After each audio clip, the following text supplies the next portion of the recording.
Did you know that you can use a laser microscope for ISO standard roughness measurement? The Lext OLS 4100 can even be set up to correlate with your contact type roughness gauge.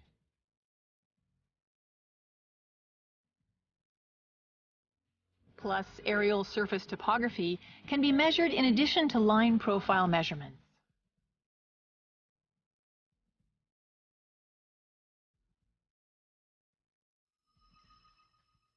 This is non-contact measurement, so you can even measure the roughness of soft materials in viscous samples without damaging the sample.